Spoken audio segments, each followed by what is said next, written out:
Hey, what's up, you guys? Marvin here on the Artistic Marvin channel, and welcome.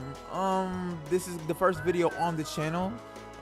Probably did a lot of my older ones, so you'll never be able to see that unless Nardwar did some shit. I don't know how he's gonna find out. He's gonna find my old channels. I'm not even gonna say my old channels, but he's gonna somehow find that shit if I ever do an interview with this dude. On this channel, I'm gonna be doing a couple things. I want to do gaming. I know for a fact I'm going to do music reviews, which is what this video is. But I also just want to talk about random topics that have been boggled on my mind that I talk to myself about every fucking day. But this one's gonna be a music review, and today we're gonna be reviewing this new Gabriel Breauxx track, Before You Forget.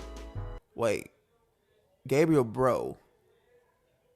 Frank Ocean reference? Alright, now, but in all seriousness, Gabriel Breauxx is an artist outside of the Netherlands. Not sure exactly what age he is. I think he's in high school. But he actually reached out to me around the time, actually right after my Summer Silhouettes review on my other channel, which I do plan on re-uploading here. He reached out, said, yo, I really love your editing style. I love that. And he asked me out, wait, hold on, no, what the fuck? Let me rephrase that. He asked me if I could review his stuff, his upcoming album, you know, some stuff that he's making. And as a 14-year-old, this is pretty flattering to hear that someone wanted me to review their music. I mean, imagine being like fucking 14 and someone like says, yo, I want you to review my stuff. I love how you detail everything. That's pretty much how it felt. Now, this album is only just now rolling out, and I'm a man of my word. I'm finna review this album along with a couple other underground albums that I haven't got onto yet. So with all that aside, let's go and jump right into the review of this song. But I'm going to play a little motherfucking snippet right here.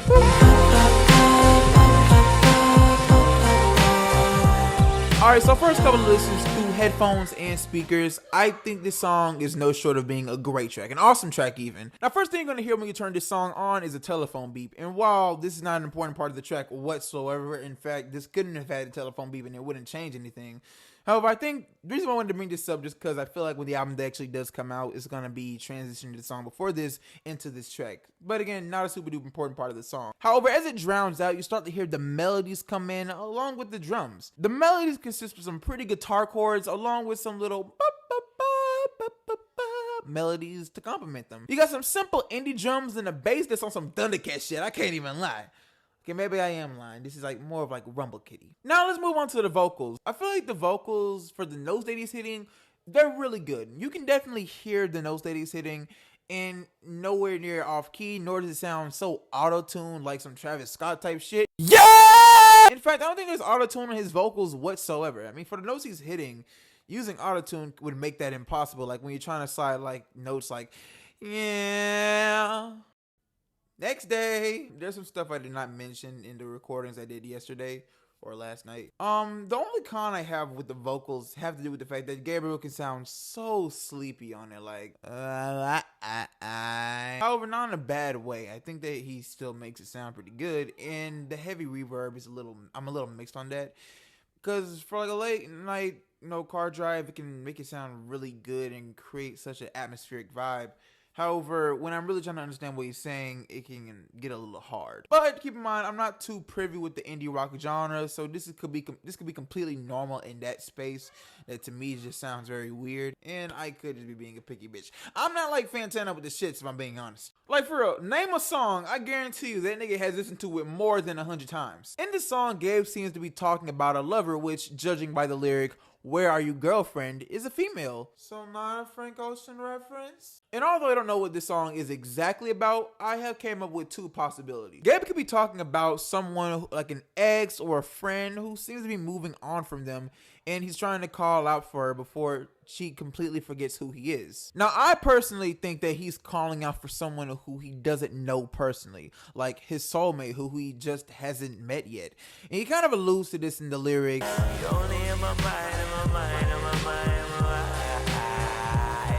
Basically saying she doesn't exist in his world just yet. Also, the lyrics where he says, "I've gotta find you." It's clear that he doesn't know who this person is he's talking about, but he very much fiends to find.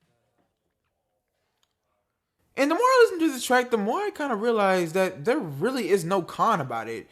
My con was that I wish that there was more production elements. However, when you actually listen to the track, you realize there literally are.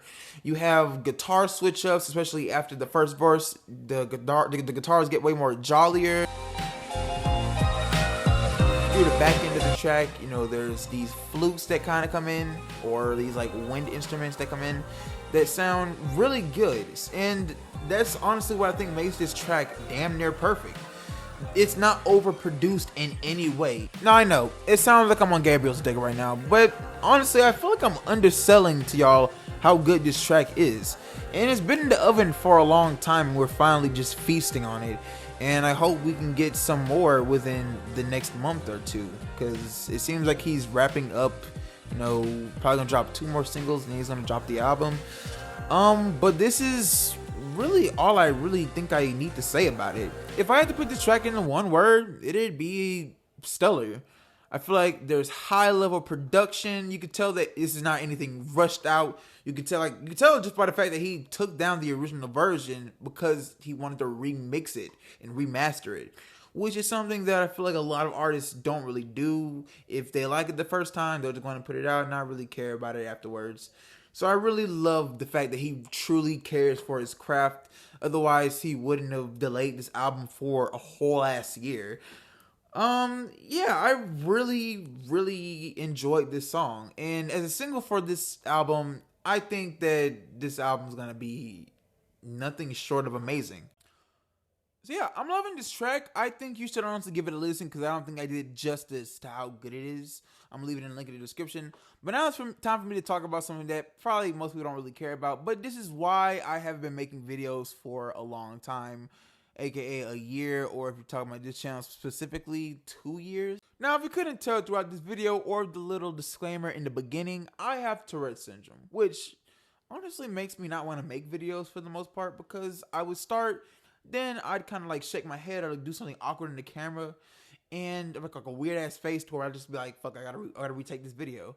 And it's something that definitely gets in the way of me making videos. And within life, you know, it's just kind of a part in life now. But even when it's not as big, you know, making camera videos can get me very nervous. Also, another reason why I haven't been making videos, honestly, have to do with me working on my albums and my mixtape.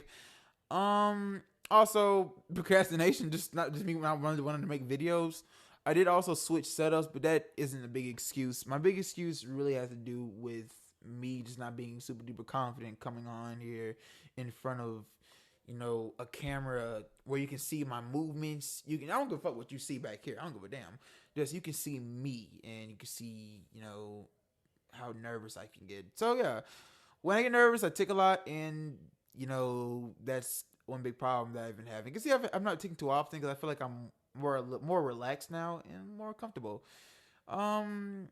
Yeah, that was the video. Bye. I hope you enjoy it. I do plan on doing an album back in April. I'm trying to end this off. Bye. See you later. I'm gonna start editing this video.